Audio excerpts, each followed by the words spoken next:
Well, it's exciting to be back.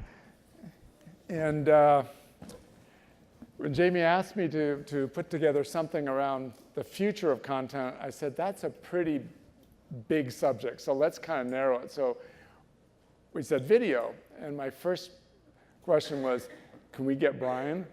And then some great friends said Susanne, and funny enough, there they were at breakfast this morning, so I didn't even need to introduce them. They've known each other for so many years. We couldn't have a greater panel. So I want to start, because I don't think everyone here is from Los Angeles, is from Hollywood. So let's introduce you, Susanne, and talk a little bit about your career and how you've gotten, because we're going to come back to sort of the evolution of video, because you've been around for a while, just as Brian, and you've seen it all. But I'd love you to talk a little bit about where you started and how you got to YouTube. I've worked at a lot of networks. I've been a network executive most of my career. So let's say I started at ABC Television in reality series and specials. I moved to Fox. I worked in comedy development, and I was at Fox for a couple of years when we added the 4th and 5th nights of TV as we were helping to build Fox. And then left Fox when I knew that was going to be a success, and took a chance and started working for the WB network, which is now the CW network. From there, I went to Lifetime Television, and that was my first foray into cable. Ran Lifetime Television for several years, consulted for MRC and Oprah, and then ran MTV Network most recently. And then from MTV came to YouTube about 1.5 years ago, and running content for YouTube. That's a pretty amazing fact. Whew. Okay, Brian, top that. I'm done. We're going to come back. Brian. If there's a new media venture, I might try that. All right. I don't think it's going to happen for the next couple of years. So, Good. Brian, give a little bit about your background here.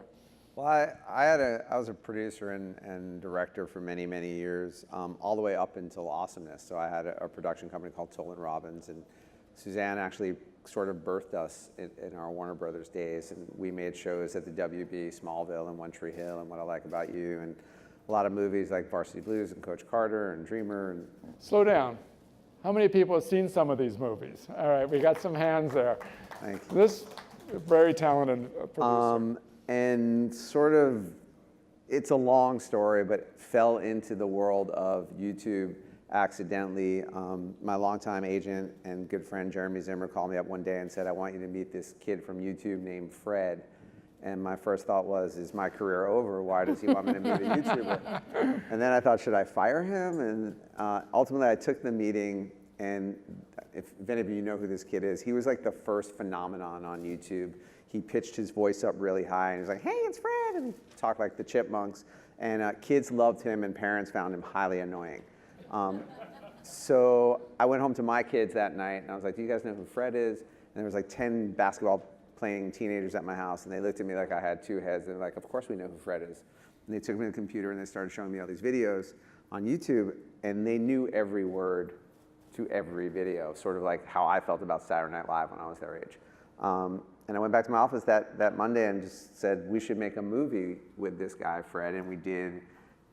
Made it really fast, made a movie for $1 million, and I never made anything for $1 million in my life. And we would spend $1 million on a script and throw it in the garbage every day in our office, right, in development. And that movie was really successful, and I just realized that, oh my God, there's this whole other alternative universe going on YouTube that no one in Hollywood and traditional places was paying attention to. And I just got the idea to start this business on YouTube. Didn't really know what it was going to be, and then I met your comrade Robert Kinsel, and he had just come from Netflix, and somebody said we should meet, and he told me he was going to start this original channels thing, and I told him my idea, and he's like, you should have a channel, and that was the beginning of AwesomenessTV. So we're going to come back to that awesomeness. Suzanne, let's set up the stage of where YouTube is today. You know, amazing statistics, amazing growth. Can you compare, what numbers come to mind when you say, how big is this audience? How much time are people spending? Is it bigger than a network? Is it as big as a cable network? How do people within YouTube think of themselves in terms of size? When I think about the answer to that question, I think there are two parts to YouTube that I'm working with currently. There's the AVOD YouTube, which is free YouTube, and then there's the SVOD YouTube, YouTube Red, which is the new subscription service. And the numbers are quite different because the subscription service just launched a year ago, February. So we're sort of in nascent early days for the subscription service. But in AVOD, we just announced, the Wall Street Journal broke it, and it was in a lot of papers, that we have over 1 billion unique views a day. And the watch time has grown significantly. So you used to think of YouTube and YouTube videos as sort of snack videos, if you will, a few minutes here, a few minutes there, but the watch time now, the average watch time is over 40 minutes now and growing. And actually the watch time for kids is even higher than that. So it's really replaced the network TV. And in fact, it might even replace all 3 of or 4 of the network TVs for kids. Well, it's competitive with the video. I mean, look, if you think about, more people know James Corden and Carpool Karaoke because of YouTube and associated with YouTube than they do with CBS. Or you think about my 15-year-old who loves Ellen. She has no idea Ellen has a syndicated talk show. She just watches Ellen clips on her iPad. Ellen exists for her purely on YouTube. So amazing growth. So let's come back to, you left MTV to go to YouTube. Let's talk a little bit about that and what your mission is now at YouTube. Well, Brian was partly responsible for that. Oh, no. So I'm glad he really was in a big way, so I'm glad to hear him credit me with being partially responsible for his success at Warner Brothers, because it seems only fair. But I was working for MTV, and I was driving down Santa Monica Boulevard, and I saw a billboard for YouTube Music Awards. And I thought, YouTube Music Awards? And I got to my office at MTV, and I called my head of research, and I said, what exactly is the demographic, the main demographic, the highest user target demographic at YouTube?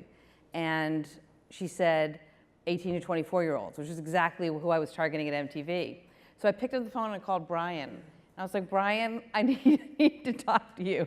And I met him for lunch, and I was like, I need to understand exactly what you're doing, and who should I talk to at YouTube about maybe partnering, and is there a way for us to partner on programming for MTV? So at that point, I wasn't thinking about going to YouTube. I just was thinking, maybe this is a way to expand my business and with similar target demographics. But Brian was very generous with his time, sort of explained the business to me, the business model. Went home and that night and watched a lot of Awesomeness, actually, with my kids. And really liked what he was doing, and then he introduced me to Robert Kinsel, who is my boss, who then, in talks about what we might do jointly together, ended up offering me a job, and I went over to YouTube. So how hard was that to leave this established? MTV was such an icon. It's a fairly big cable network, but for you it was no thought, I'm just going because that's where the kids are? And MTV's demo was quite different, wasn't it? I mean, you were aiming for 18 to 24, but was it really getting 18 to 24? Well, I was frustrated with the company as a whole. I was frustrated with Viacom. I looked over and I watched, and felt that other media companies were evolving, and have great admiration for what Bob Iger's done with Disney and the bold acquisitions he's made, and the great talent exploitation that's come from those bold acquisitions. And I didn't see any of that kind of innovation happening at Viacom, to say the least. So I felt like I wanted to take a chance on a company that felt like there was growth opportunity. Mm-hmm. So as you move from MTV and traditional TV, and I want to get Brian and both of you talking about what content is changing? And you mentioned it was so different to you, this Fred, and all of a sudden you realize that, wow, this is a whole different genre or time. Completely. Yeah. I'm sorry? Completely. Completely. So talk to us a little bit about what you saw, the differences, and frankly, are there any similarities at all that you could, because you were drawing on your experience as a producer, TV, movies, to make this short form. It's interesting because it's definitely evolved in the 4.5 years, right, which seems like 40 years, but it's only 4.5 years. 4.5 years ago, it took a while for me to figure it out.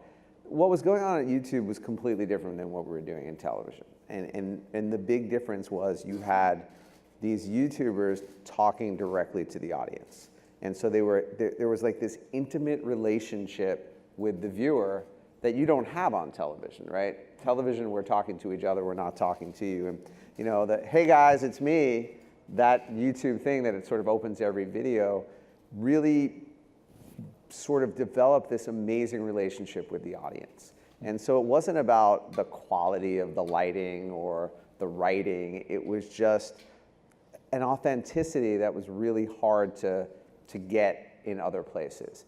And whether that was funny content or just girls doing makeup. And I also realized quickly that famous YouTubers were not movie star pretty, and they weren't, you know, they didn't speak a certain way, they weren't affected, they were normal, they were like the audience. And there was just a great relationship with the consumer and the talent.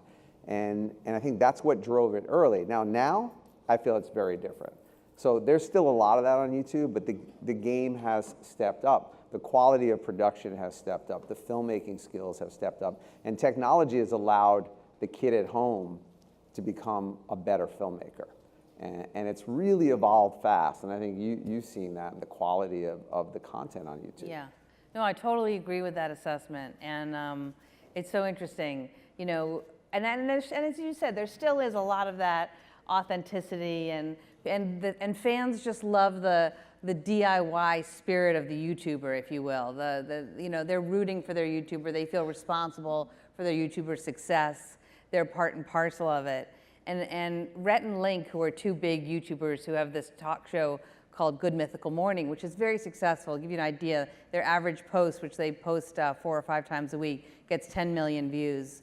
They told me this interesting story, which really speaks to what Brian's talking about, which is early in their development of their talk show, they were doing well and they were garnering a lot of views, and they thought, maybe we should bring in an audience. And they brought in an in-studio audience to their talk show, and the feedback they got from their fans was immediately incredibly negative. And their fans were like, what are you doing?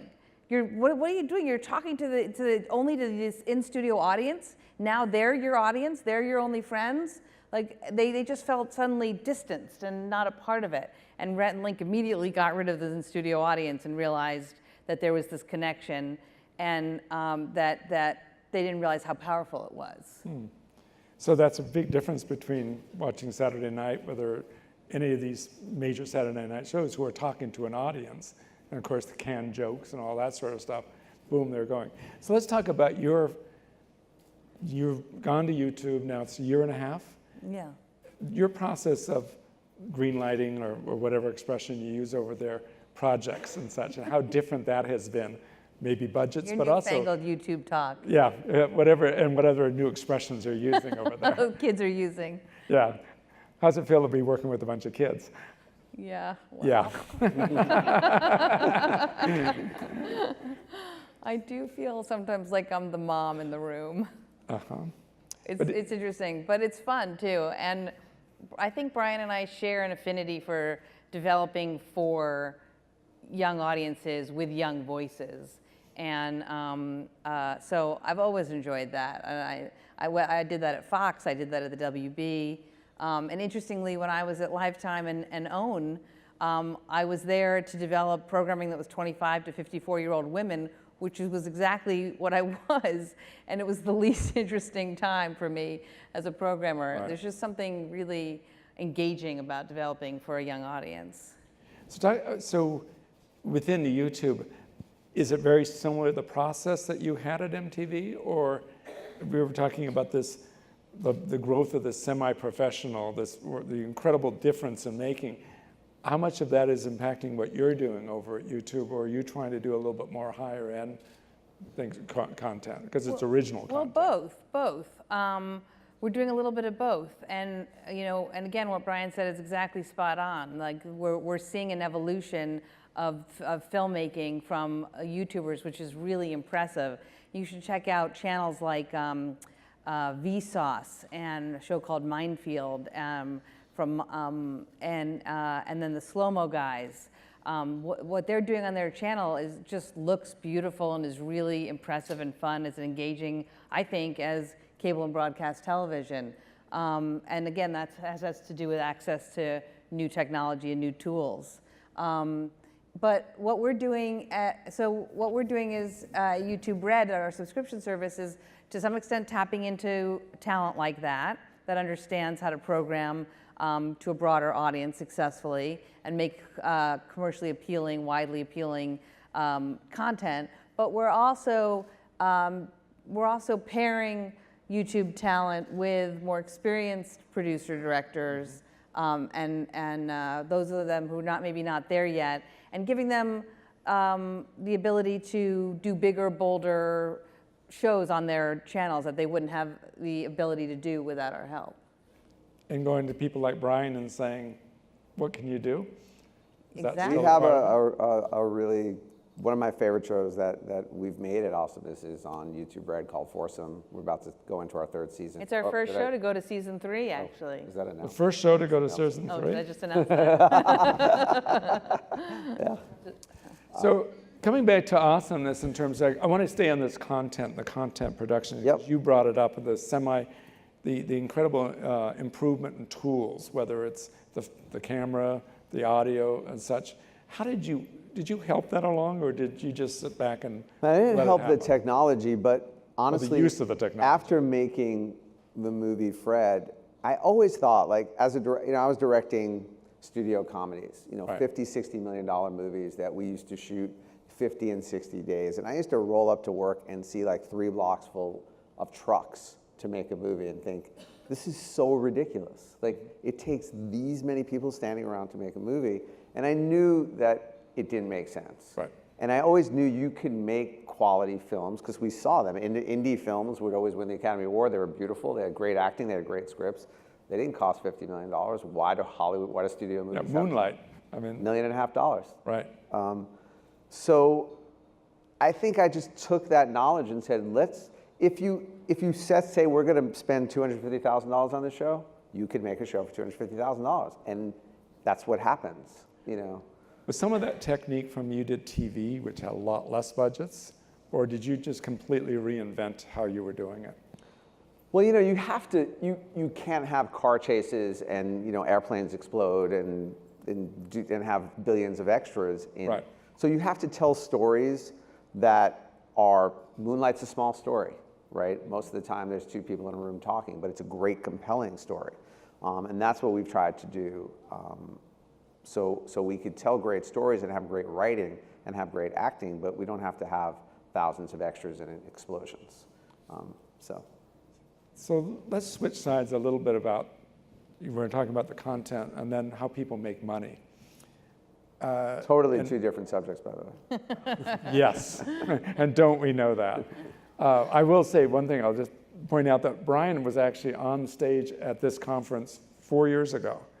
Was it 4 years ago? 5 years ago. Was it 5? 4, you're right, 4. It's 5. I think it was 4. I was trying to count with my fingers. And we were talking about multi-channel networks.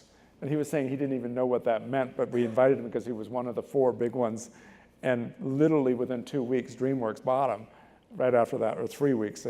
But it was amazing because Brian was the one up there who was somewhat cynical about YouTube.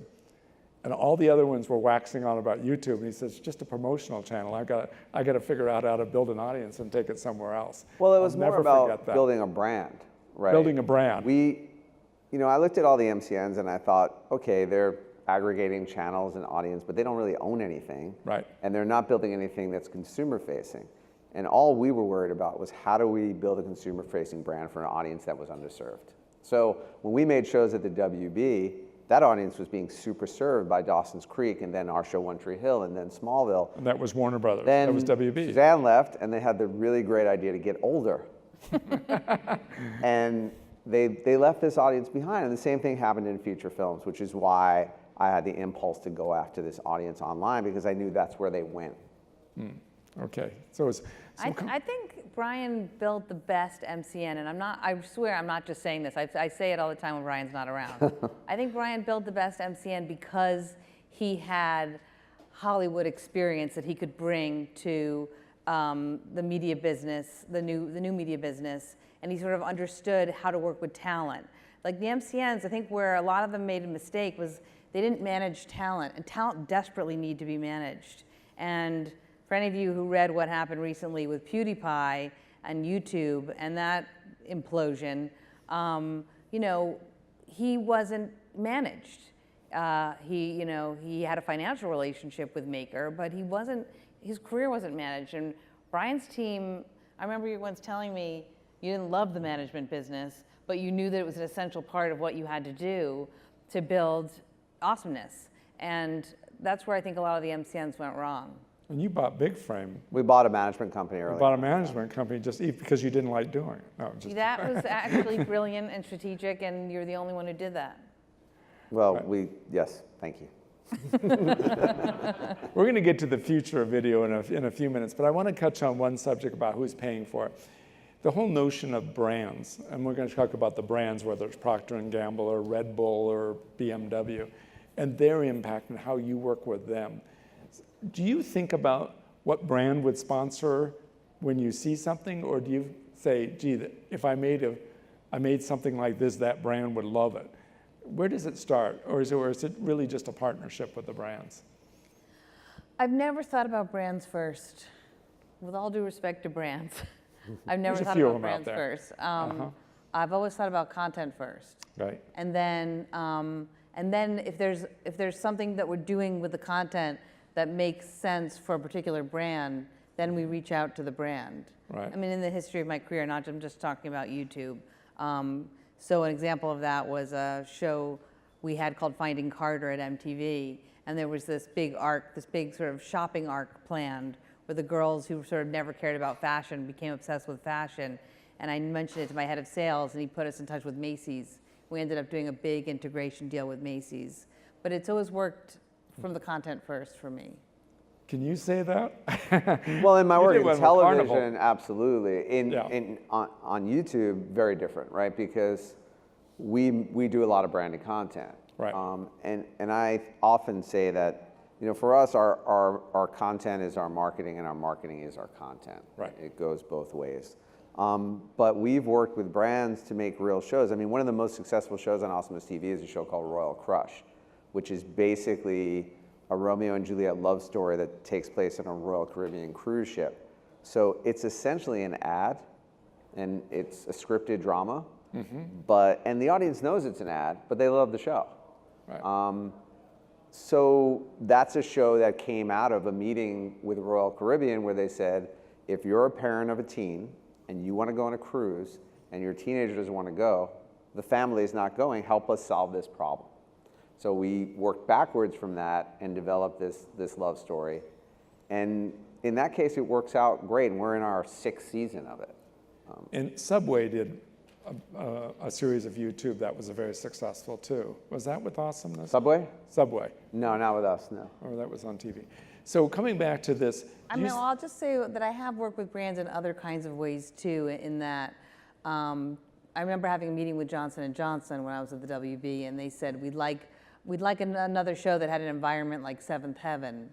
And I was in a meeting with Jamie Kellner at the time, who was the CEO of the WB, who said to Johnson & Johnson, why don't you help us develop that? So they gave us development money to develop another show that had a family-friendly environment, and that's where the script Gilmore Girls came from, actually. Pretty big. Do you see that going on in the future more, or do you think yeah, totally. I mean, listen, as SVOD services become more and more popular, YouTube Red, Netflix, brands have to figure out another way to reach audiences. And, you know, here we are. We're going to talk about the future right now, right? Good segue. But it's walking right that direction. You know, I believe that linear television has, you know, a lifespan that's really short, right? The clock is going to go away. There's no doubt about it. I don't think how many people in this room watch a show at it's 8 o'clock, I have to watch my show? I'd say very few people. I don't think anybody raising their hand.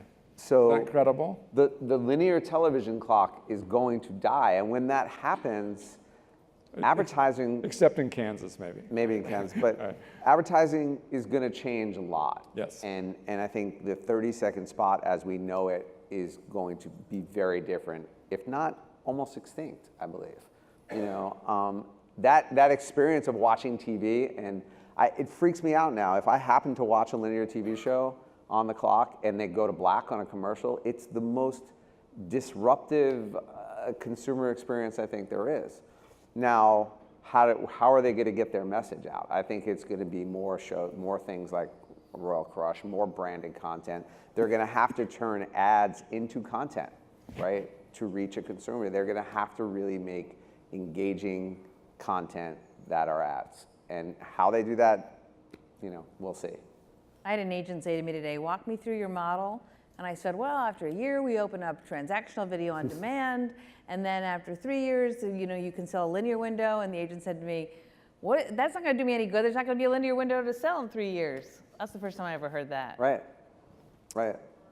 So if linear TV goes away or completely diminishes, so much of the budget still is spent on linear TV. Yep. How will that shift? Because as you said, the advertising, who on YouTube's going to watch? I mean, all due respect, the 30-second or the 15-second interstitial in front of the ad, is that really going to do it? I think we're in a world of serious disruption. Serious disruption. Yeah. Yes, for sure. And That's what I want to get into, is where you see it going now.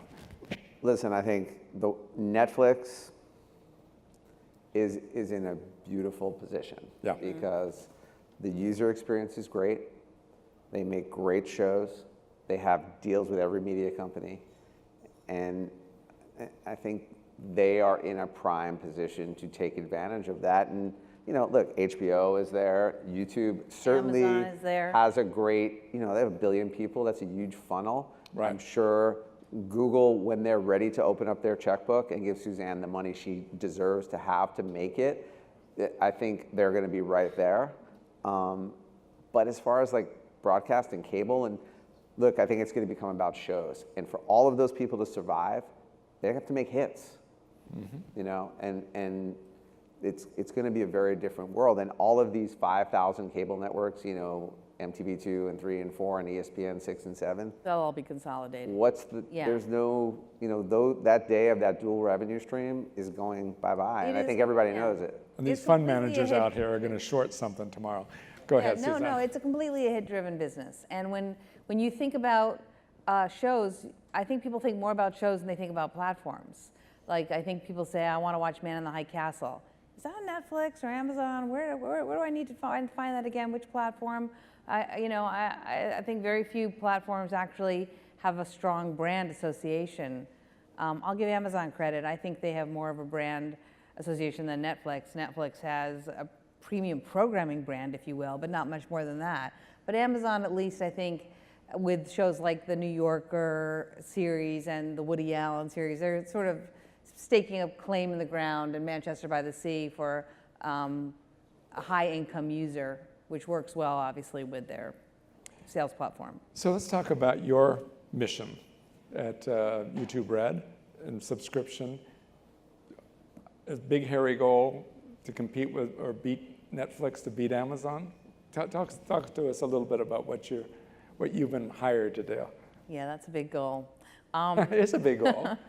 I think we're going to target a little bit younger, Okay. 18 to 34 primarily, and median age of 25, if you will. So that includes the teen audience that's right there, ready and willing. And we're going to continue working with the YouTube talent that I talked about as our initial strategy, but I think you'll see us broaden as well. And I think the challenge we have is how to broaden and stay on brand at the same time. Mm-hmm. So let's go back another step. I mean, there's so many different ways we can go, but let's talk about the platforms. Because one of the things that you spoke about was you went home, you talked to your kids, and they said, Fred, and they went to a computer, they went to an iPad, I don't know. That was or 7 years. That was 7 years ago. Yeah. So it might have been an iPad, or it might have been a desktop. Probably a laptop. Yeah. All right.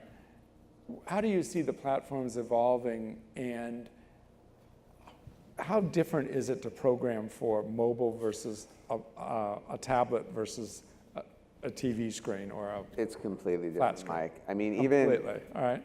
So in my office, which is still my office for a few more weeks at Awesomeness, we look at every platform differently. So we program what we do on YouTube is so much different than what we'll do on our Snapchat channel, which is completely different than what we program on Facebook. Now, those same 3 pieces of content might have a similar theme or a similar idea, but how they're edited and how they're delivered are completely different. Snapchat's fascinating to me, and I hated it at first because I just didn't want to, I couldn't believe that you could consume content like that and that style of tap, tap, tap, tap, tap, tap, tap, tap, tap. Now I kind of dig it. Like, I wrap my head around it a little bit and I dig it because I watch my kids interact with it and they could just get lost in it forever and ever, like hours and hours and hours and hours of it. But you can't program it. It's not the same as even YouTube, which seemed like it was the shortest thing in the world going from television. And Facebook, I make a Facebook video, I have to make a video with the sound off that gets you to click on it by the image, not the sound, which is the opposite of YouTube because it's all about, hey guys, and you have to say something that sucks me in or else you're gonna click off immediately. So each one of these things is entirely different. It has a science of its own. And I will tell you that in our office, it takes a lot of A/B testing. And you know, we just don't make things and put them up and hope that it works. You know, we test stuff, and then when we figure out how it's working, then we chase that. So in that case, if you had an idea for content, you've got to figure out what the economics are for Facebook, for YouTube, for Snapchat, because you're almost making a different product for each one. You know, to be honest, we're not thinking about the economics at all. Honestly, we're thinking about, all we think about at Awesomeness is how we build audience. And if we build audience, we know the economics come with that. We're not thinking about how to monetize an individual video ever. Individual video, but the movies you did. The movies are totally different. All right, so the movies that you made for YouTube or for Amazon, did you make for Amazon? No, Netflix and just digital, like, you know, VOD and yeah. What do you think about that? We're talking about video. What about the future of the theater? And you made video on demand. You actually put some of these, of your $1 million hits on the theater. Where do you see that going? I think the movie business is not dissimilar to television. I don't think it's going away, but the middle class is clearly going away, right? So a movie like Logan opens up, everybody goes to see that, right? It's an event movie, but I think we've seen it. It's just been a good year for the movie business so far. So you have a movie like Get Out, which is a $5 million movie. It's just a great movie, and everybody wants to go to the theater and have that experience of being scared together. Right, and you had it with the M. Night movie. Sixth Sense? No. Well, no, the one that Split, is it? Split. That came out this year. And you've had some good hits in the movies. The movie business feels a little healthy Hidden right Figures made a lot of money. Hidden Figures is a great movie, and that's kind of it's not a tentpole movie, right? No. But all that being said, my children are my barometer, you know, like it or not. And they don't go to the movies in theaters as much as they used to even 1 year ago. And I believe that their phone is just a big block, right? It's a block from watching television. It's a block from getting out of the house and going to the movies. And it takes a lot to get them to want to go to the movies. They'll still go, but they don't go as frequently. Yeah. Then where is your audience? Do you measure whether it's on the laptop, the phone, the screen? We do. 50% of my audience is on mobile. 50%? Yeah. Is that it? Really? Yeah. Wow. And the living room is growing, actually, and laptop is pretty steady. And living room usage is growing with smart TV and the app. That's so interesting because we're at 80% now at Awesomeness. 80% of our views are mobile. Oh, that's interesting. Yeah. Well, I think, yeah, well, it's interesting. I think living room is growing, and I think that it's growing because of what you were talking about, that people like to have for the right content, people want to watch it in groups. And so even though sales of TV sets were down a few years ago, I read that sales of large screen TV sets were up.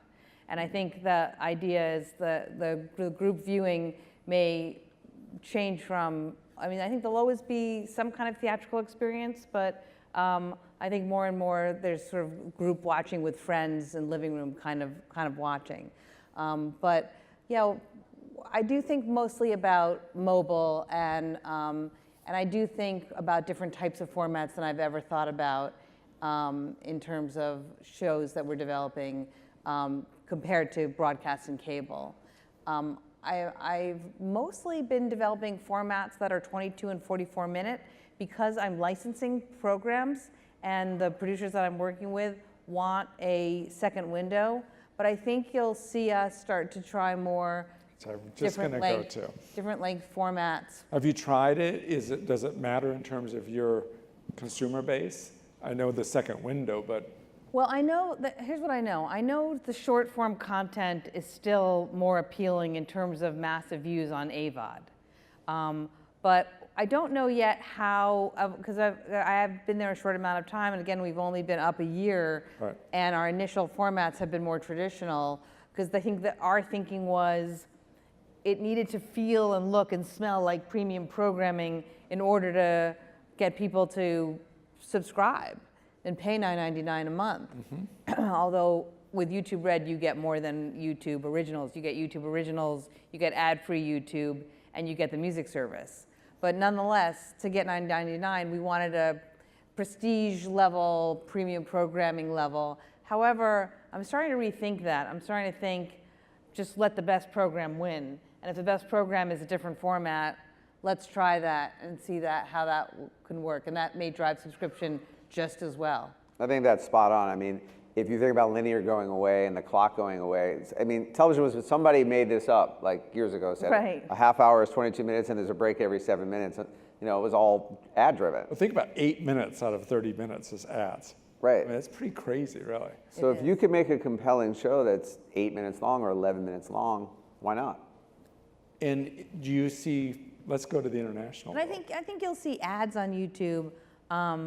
I think you'll see them decrease. I think no longer will you see, within 5 years, I think 6-second ads will be the maximum number of ads, the length of ads. 6 seconds. 6 seconds. As pre-roll. That's what I think. That would be much better. That's what I predict. Because I think the consumer will demand it. So it's all about the consumer. Let's talk a little bit about international. Because meanwhile, the head of sales at YouTube's listening to this going, what? Fell out of his I'm chair. not doing that.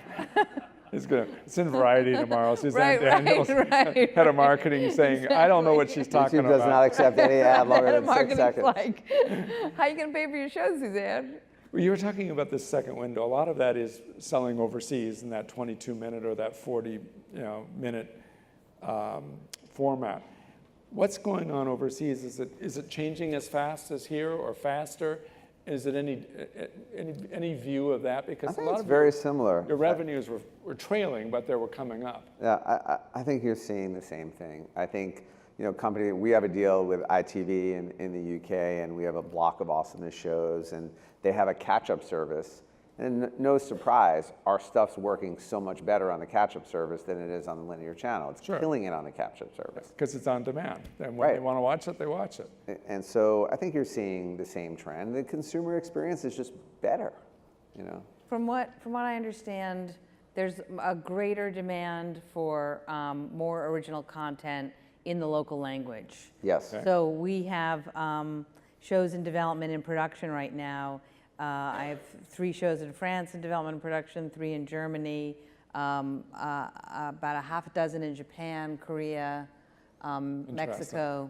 Wow, so it's global production, global monetization, global everything. And it's almost gone to where you have to have a local office there who makes content that's relevant to that local taste. To really get the local culture to embrace YouTube Red, they have to feel like YouTube Red is serving the culture.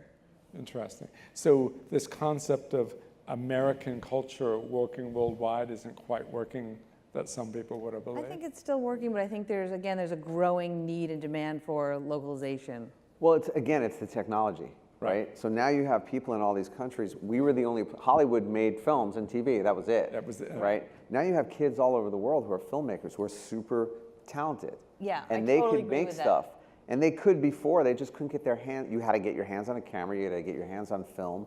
That was a tough, barrier. Sure. Yeah. And now they're using a Mac to edit it almost, or Forget it, you could shoot a beautiful film on your phone, Mike, and Yeah. edit it on your phone. Right. And upload it That's on your Snapchat. phone. Right? Yes. You don't need anything else but if you have an iPhone today. Unfortunately, I had someone do that when I hit a hole in one, and they didn't like it that I had a camera on the golf cars. Let's talk about demographics.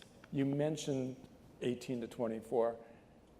Is it really about the young or older people starting to find YouTube, or do you feel where are those demographics, and have they expanded, or do you think they're going to expand over time just as young people get older? Well, YouTube AVOD is 2 to 102. Yeah. Right. My 75-year-old uncle was just talking to me the other day and saying, "I used AVOD to fix my drain." Not AVOD, but YouTube. He found a YouTube video and showed him how to fix his drain. I think, what I was saying was, in order to sort of try to be distinct and distinctive in terms of the subscription video on demand service, YouTube Red, I think we're aiming a little bit younger. Not only did the CW end up aging up, but Freeform sort of started young and ended up aging up as a channel. Even MTV has really started aging up substantially. With Real World now, I have a median age of 30. So I still think there's an opportunity there. You have to continue to aim young to stay young. Right. Absolutely. Well, listen, we super serve Gen Z. Right. And the way I look at it is, I think Gen Z, everybody's talking millennials, but this generation is clearly going to be the most influential generation ever, because they grew up with this technology. They don't know anything else. Right. And I think as they age up into their 20s, all bets are off. They'll be making, they'll be sharing, they'll be creating, and they'll be consuming. And they're also really socially conscious. They're so different than millennials. I mean, their work ethic is different. The way they look at the world is different. Thank goodness. It is. So very optimistic. Yes, for sure. So I can't help but ask, because we're running out of time. Tomorrow you're going to Thailand. Yes. Are you coming back? Yes. Yeah, that's a good question. Yes, I'm That's a coming good back. question. I didn't ask. I'm coming back, and Are they still going to have an office for you? I'm going to do something don't know. really, really, really fun and You're cool. going to do something really fun and cool. Yes, and I can't I wait. bet you it's going to have a big impact on the future of video. I hope so. I know it will. It will. Thank And I you. want to, wish you the best of luck. Thank you. Because I think it's incredible what you've done at Awesomeness. And I was on the board of DreamWorks, so He was on the audit committee, so I had to do really good. I didn't bother you too much. I was supportive. But I'm an incredible talent. And Susanne, thank you so much for taking the time to talk about, the world of video, plus, of course, you too. And My pleasure. what a joy to meet My you. pleasure. Thanks, Mike. Thank you, Brian, and thank you, Susanne. Let's have a hand for the crowd.